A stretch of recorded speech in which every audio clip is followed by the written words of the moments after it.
Lefebvre, and my topic is Ambridge's metaphor for the 21st century library. So I began by looking at library references in the Archers, and I'm sorry to say that there aren't many. So I did discover through Joanna Toy's book, I mentioned the mobile library, which used to come to Ambridge and Pennyhassett in 1982, and apparently the librarian always had his lunch in the Bull. And just to compare with this conference, I'm a librarian, I'm having my dinner in the Bull tonight. Apparently, Shula seriously considered becoming a librarian, and I'm glad she didn't, because I think she's too straight-laced. I was very pleased when I started working on this to hear a reference to the Borchester Library, Bert's entering the poetry contest. So, scriptwriters, I want to hear more about that one. So, I've got some inexhaustive list of elements of a 21st century library, and I'm going to map them across to Ambridge for you. Here's the list. You don't have to memorize it because I'm going to go into each one in detail. So, the community hub, obviously that's a very important one, and I should say right off the bat that the library is a community for everyone, all ages, everyone in the area, and in fact, Ambridge, the residents of Ambridge that we hear about represent everyone from the babe to people in their 90s. And community hubs in Ambridge, again in exhaustive lists, the village shop, the Bull, the village hall, St. Stephen's Church, and the farm shop, and I'm sure you can think of more. Entertainment is now a big part of libraries, and I put the Bull at the top of the list, and we've got 3 entertainers in their own right at the Bull, Kent and Jolene and Fallon, sort of. And of course, the annual panto, Guy Fawkes Night, the Christmas light-up on the green, the cricket matches, though not very entertaining at the moment, thanks to Harrison, the village fair, and you're not allowed to laugh because I've only got 5 minutes. It takes up too much time. And of course, who can forget Locks Fest and what happened there? But libraries are about learning and information sharing and about collaboration. And here's some examples in Ambridge. The farmers lend each other equipment, and often they lend each other a hand at drilling or harvest. They often provide advice, and they often seek advice. David from Brian, Brian from David, etc., etc. And of course, there's Open Farm Sunday. And Alistair recently referred to Susan as the village radio. And libraries often subscribe to a website called lynda.com. If you're aware of that, it's a huge go-to for learning new skills. Well, note the spelling. And Lynda is a huge go-to for learning about anything you need to know. Knowledge transfer and idea incubation, very much part of the modern library. So, and this is becoming a theme today, the flower and produce show, jam making, and all those cakes Jill makes, Christine's scones, Carol's wine and herbal teas, rather suspicious herbal teas, the Grundy's cider hut, Helen's Borsetshire Blue, the yogurt, the organics, and Tom's sausages. But maker spaces are very much part of the library these days, and Fab Labs. And I thought there are some examples in Ambridge, Bert's Eggmobile, for example, Eddie's Shepherd's Hut, perhaps not quite so successful, and the least successful of all so far, Toby's Gin Still. Now, libraries are also centres for activism and civil society, and we have this represented in Ambridge with the GM protests, but also Barrow Farm itself created a whole number of different activism operations. We have a large-scale dairy issue itself. We had Route B, but we also have the anaerobic digester situation. And libraries now also include eating spaces. And of course, we've got the Bridge Farm Cafe, we've got Grey Gables, we've got Lower Loxley, and dare I say, all the meals and cups of tea that are consumed in every episode in every home. But a library is also a place for the meeting of minds and for finding romance. And this is a constant thread in the Archers. Some of the romance is more successful than others. Shameless plug for my book.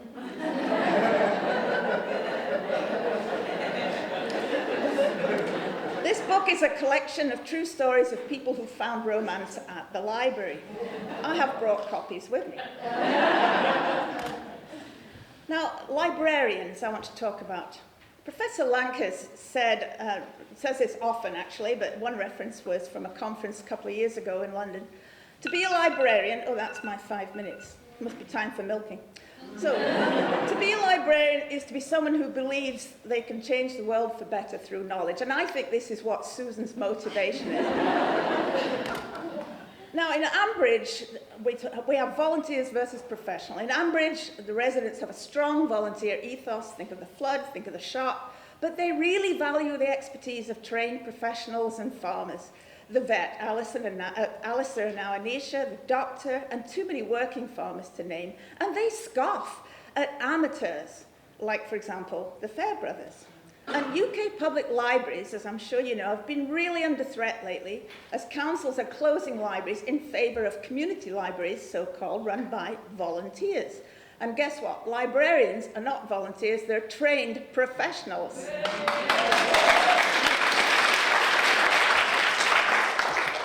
Thank you very much. It's time for milking.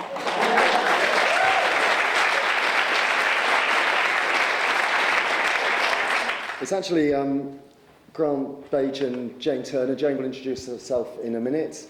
I'm going to do the first couple of slides, then we'll move into the body of what we're going to say. I'm going to pick out a couple of words from the first slide, and the first is absence. And we've actually had quite a bit of absence already, because we've had Joanne talking about the absence of female bird watchers, and that was really insightful. And then a fantastic kind of, from Madeleine, the absence of libraries, but still managing to conjure them up out of the Ambridge ether. We're going to talk about the absence of primary education. We can't really analyse the presence of primary education because it's not there. So we're going to be thinking about, we're observing its absence, and we're going to be analysing and interpreting that and why it's there, perhaps. And, you know, we just want to emphasise that it is really kind of 0 to 11, particularly primary school. There's also no early years group or active early years group in Ambridge, and that seems to us, in some ways, quite mysterious. Now, one of the reasons that this matters to us is because, you know, we're both teachers by background. We're now researchers and advisors as well. But as teachers, I trained in 1981, and I think Jane trained in 1986. And we've been more or less listening to the Archers for as long as we've been teachers. It's kind of not compulsory, but it helps. And you know, we've been also researching and writing. And I just want to say that this, by the way, isn't a pitch to become a scriptwriter in any way on the Archers, but we are fascinated by how stories in particular can educate people and what they say, and we're going to be bringing that out in our presentation. So primary education matters to us professionally, but it also matters to us personally.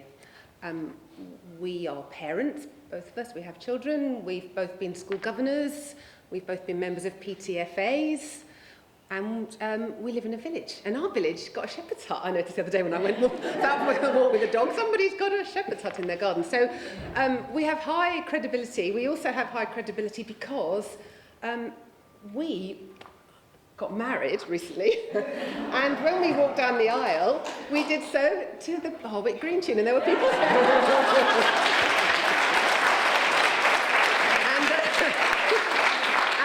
what your talk just reminded me, Madeleine, is we had our first kiss in a library. So, that's very, I had forgotten all about that. So, anyway, so we have a lot of credibility, but we want to see your credibility as primary educators. How many of you have waited at a school gate?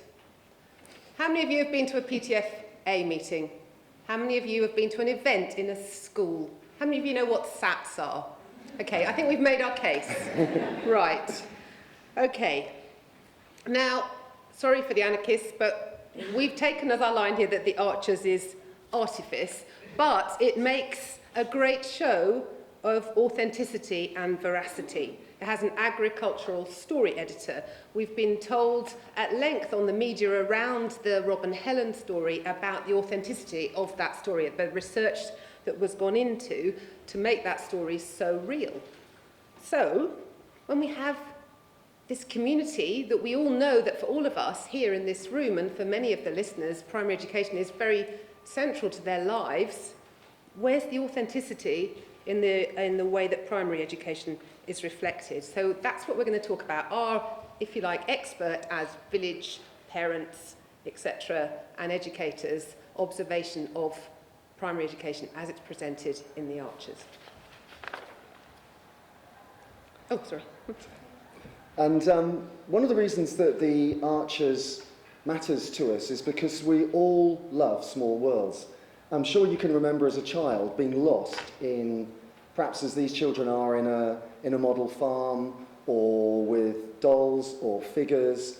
And in some ways, the Archers is a way of recapturing that kind of childhood immersion, that beautiful sense of being lost in a world that is both of your own making, but which you can also control. And I mean, that's just a bit of curriculum guidance from the Republic of Ireland about the importance of small world play to children, but it matters to us as adults too. And that's one of the reasons why authenticity particularly matters in the Archers, because if something shouts out as being unlikely or improbable or inauthentic, it kind of fractures our little imaginative small world.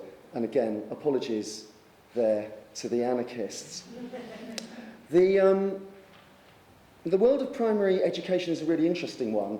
These pictures are over 100 years apart. Compulsory, kind of from age 5 to 10, education in primary schools started in England, kind of legally, in 1880. Before then, there was lots of village schools. These pictures are over a century apart. And I think in some ways it's remarkable inside schools, and this is often the object of critical interpretation by scholars of education, is how much hasn't changed. You know, a classroom, a primary classroom, can still now, in 2017, look like a primary classroom from the 1880s or 90s or the Edwardian times. So that kind of continuity is a really big question. And when you think about agriculture, agriculture's changed enormously since 1880.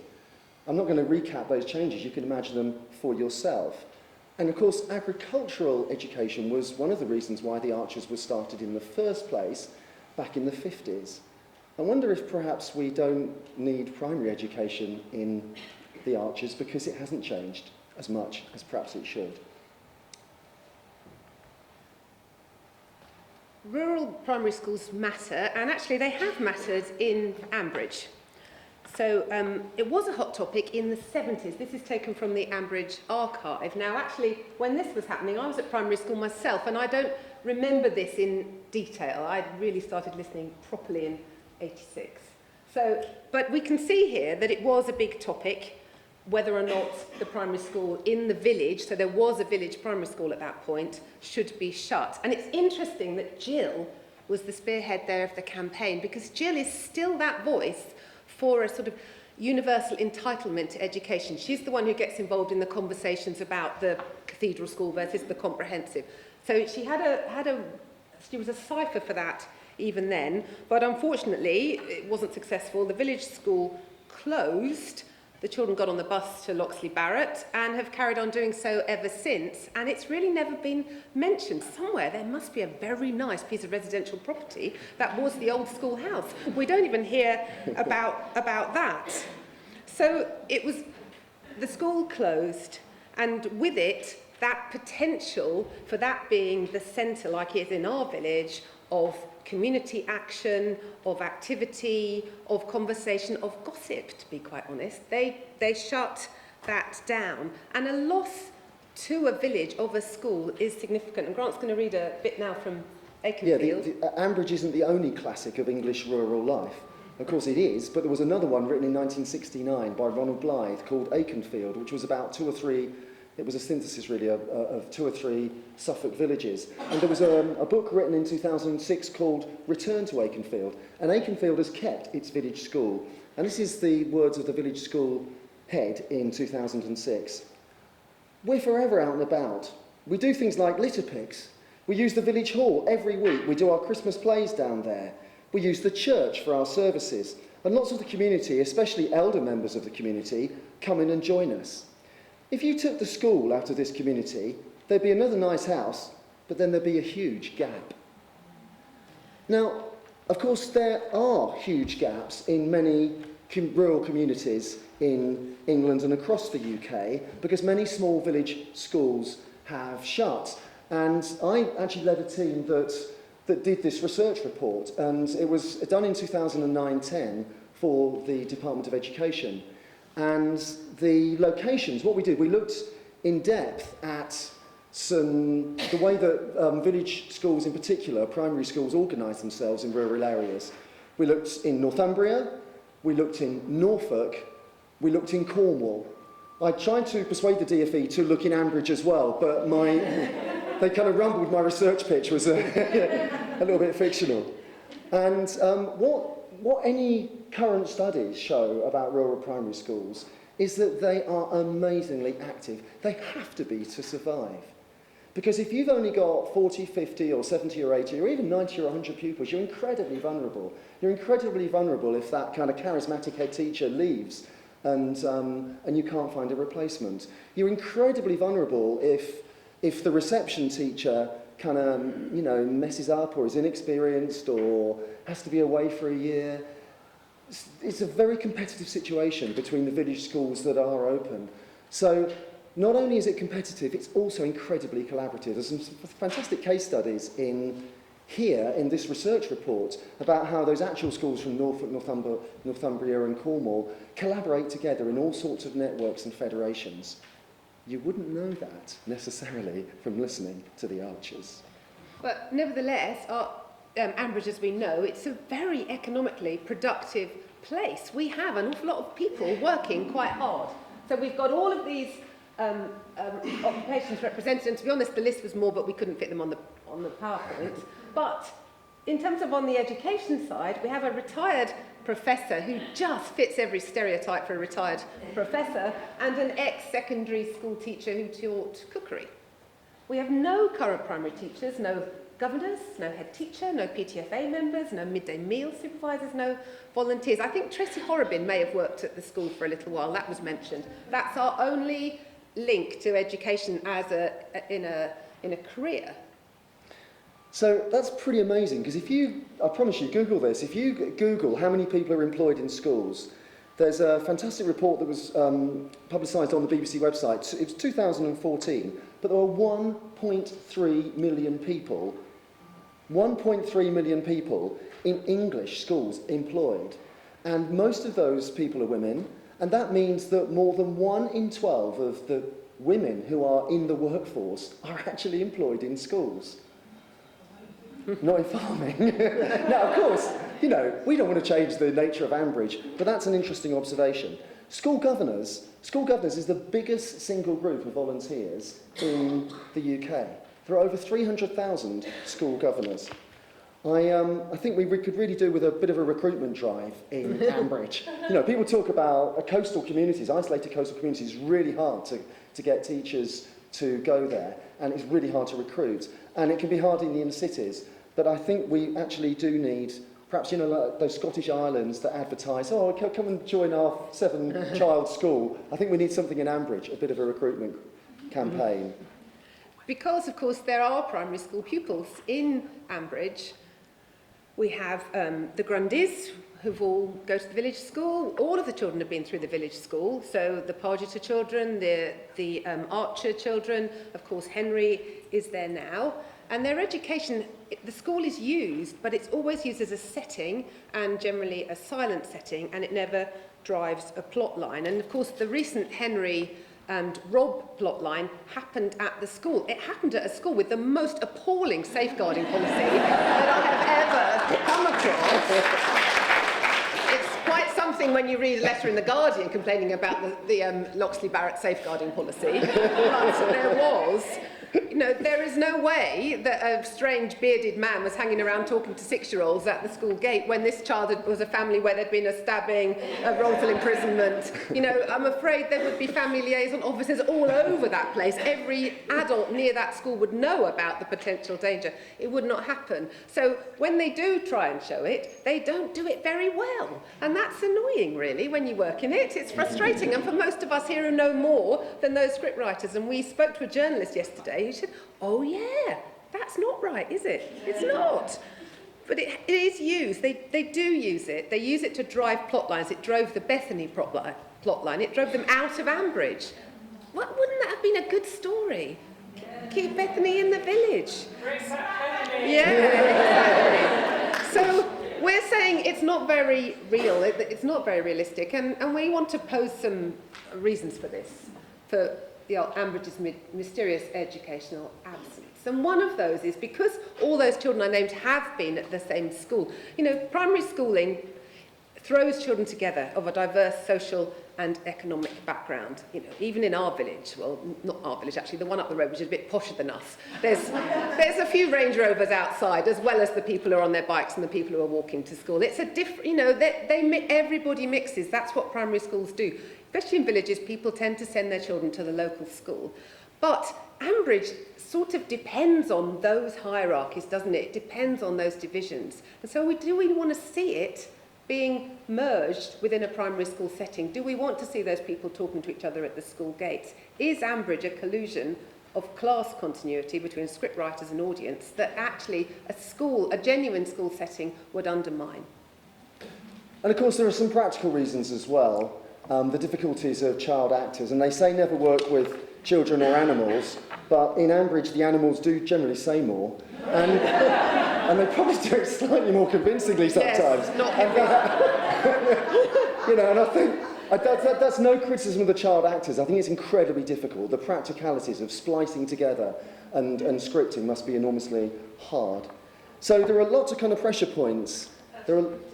Yeah, we're just finishing, yeah. Mm-hmm. There's lots of pressure points. We know that the Archers is fantastic when there's a pressure point on a relationship. You know, we've seen it with Helen and Rob and many others. We know there's always they do occupations and jobs in a really interesting way. And there's, you know, whether it's kind of Ed or whether it's the Bull, there's lots of struggling businesses. I mean, they're incredibly optimistic, the entrepreneurs in Ambridge. You could have a fantastic range of pressure points in education. You know, whether it's a fantastic head teacher, whether it's a head teacher who's been sacked, whether there's somebody who's done something they shouldn't have done, whether there's squabbles on the chair of governors. There's endless opportunities for pressure through education in Ambridge. So our question is it too political? Is it too difficult? Or is it too dull for Ambridge? Is that why it's avoided? There is enormous plotting potential. We could have, as Grant said, some of these stories. And you could think of loads more. We thought of loads, too many for the slide. But there's plenty of potential for good educationally based, primary school based plotting lines in Ambridge. And I'm sure you'll think of some more over dinner. But our argument at the end is that for a rigorously researched programme, it's with a gripping portrayal of families, really good storylines. We're all here, look, on a Friday afternoon in Lincoln, which is fantastic. But given the mysterious absence of primary education in Ambridge, how real is its representation of rural life? And we want to end with a quote from... Yeah, John Dewey was at our wedding as well. We had a reading from John Dewey. For anybody who's not come across him, he's a really famous 20th century philosopher. He was a pragmatist philosopher, and also he wrote an amazing book called Education and Experience. If he wasn't dead, I know that John Dewey would be here. It's for certain. And you know, basically, I think I'll let you read those quotes. We won't read them out loud. No, we have to. We had fun with this because this second one. She's my wife. I cannot refuse. He talks very much about education being experience, but that not all experience is educative. And so I would argue very strongly that the belief that genuine education about rural life comes through the Archers does not mean that all its plot lines are equally or genuinely educative. Okay, we need to say it.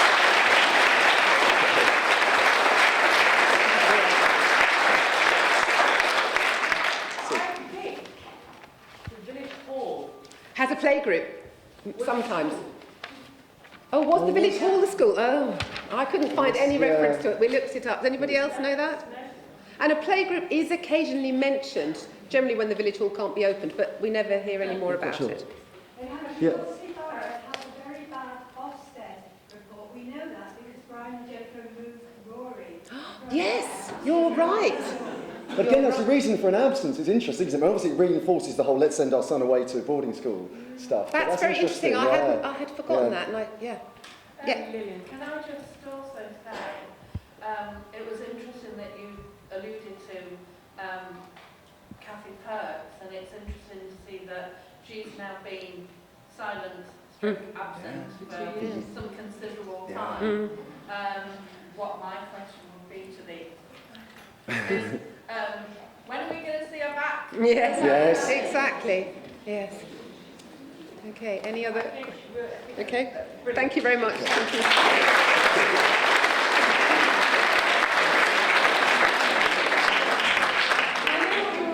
Isn't it nice to have a man? I mean, sometimes in higher education, the gender balance isn't quite right, and it's lovely that we've managed to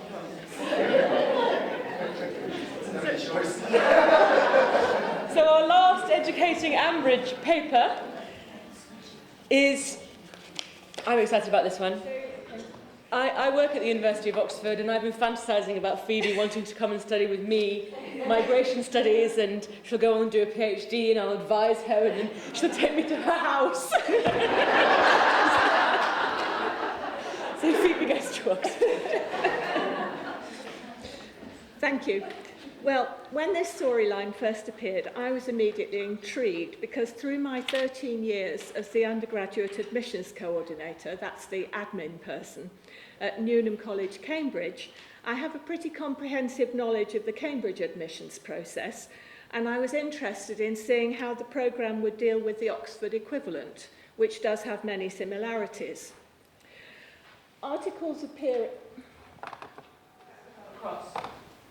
Yeah. Yes. Okay, right. Articles appear in the press from time to time about admissions to Oxford and Cambridge, usually from the negative angle.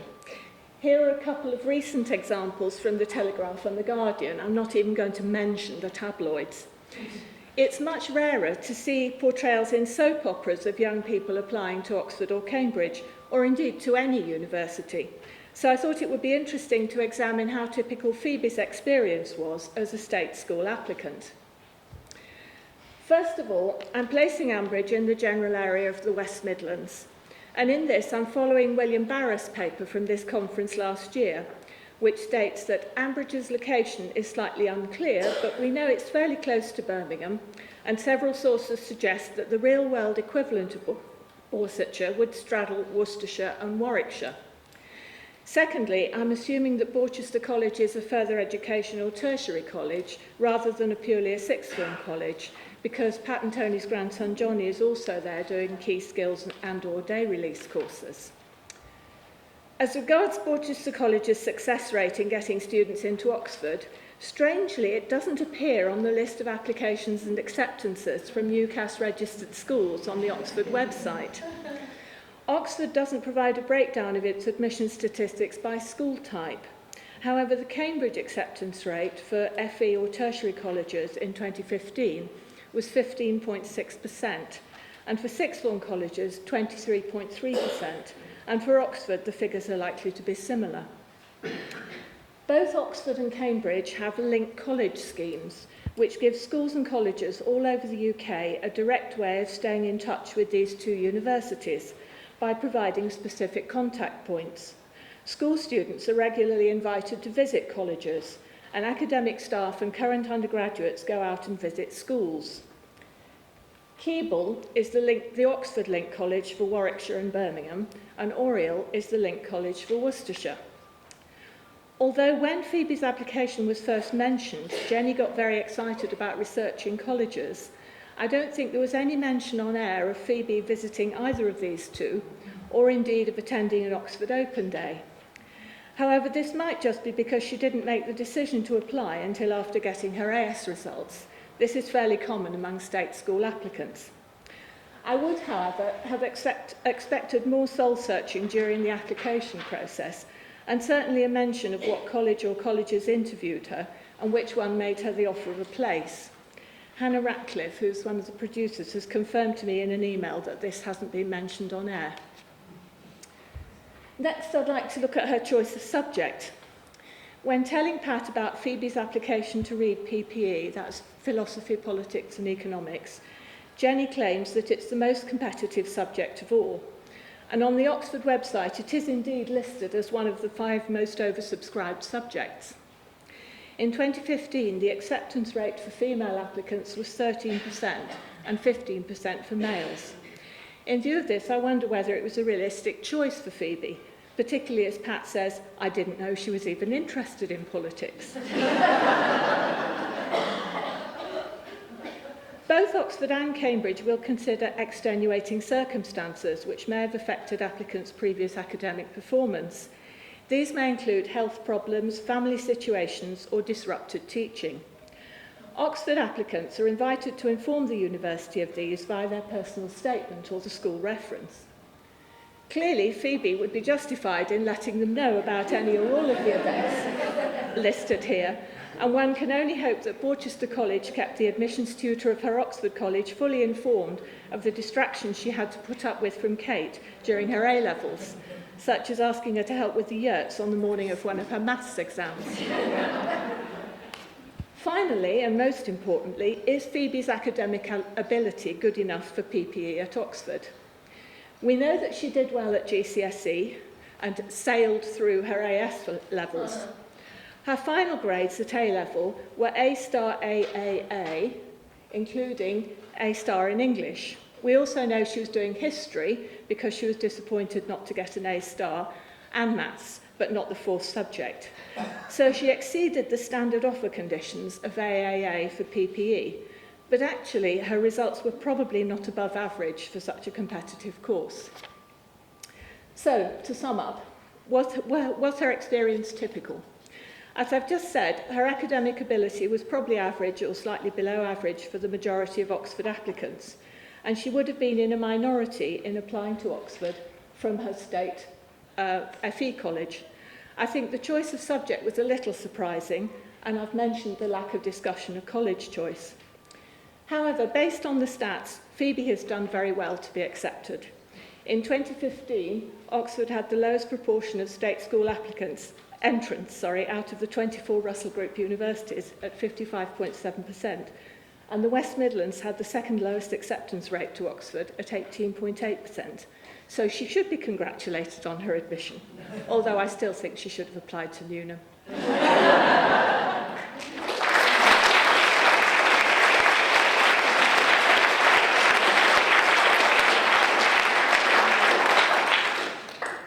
So with that, and the news that I fantasized about PhD, ladies and gentlemen, we are now trending on Twitter.